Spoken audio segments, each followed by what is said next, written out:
My name is Alicia Wethington, and this is my story. I think I knew I was called when I was little, but it was something that I never wanted to admit. We would bring ministers into the church and they would talk about, well, here's a missionary and we support this missionary, and I never understood, okay, why do we support this missionary? And I thought that it was just the coolest thing ever, because I was just thinking, whoa, they get to go on this adventure and they get to worship God while they're doing it, and they get to help other people.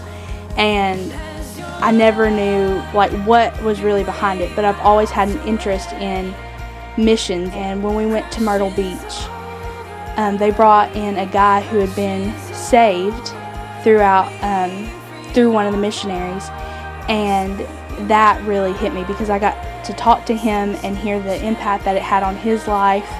And he told me that if that's what God was calling me to, then I needed to do it with 110%, because if I didn't, then there would be someone who didn't go to heaven because of me, because I didn't follow what God had called me to and what He's obviously called me to since such a young age. I didn't accept it until the Cross Conference, when David Platt, the president of the International Missions Board, spoke, and he did something totally different than his original message.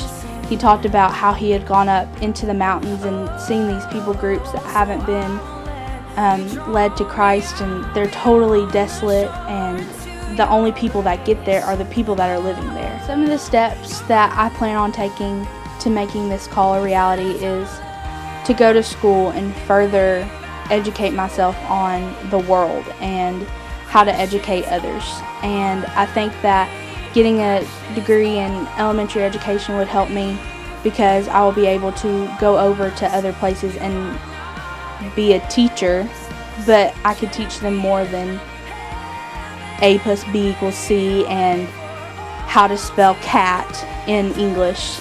I can teach them about the one who loved them and died for them.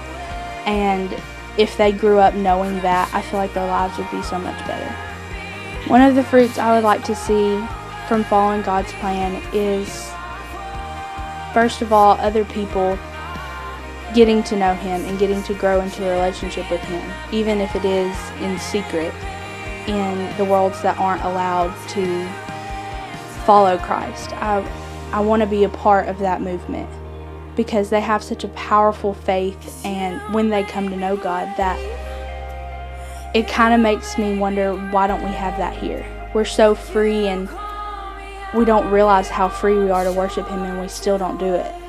And people are sacrificing their lives to worship God, and we don't even give Him the time of day. If you're called to be a preacher or a pastor or a missionary or a mom or anything in between, don't be afraid. Do what you are called to do, and do it with 100% trust in God. My name is Alicia Wethington, and God has a plan for me.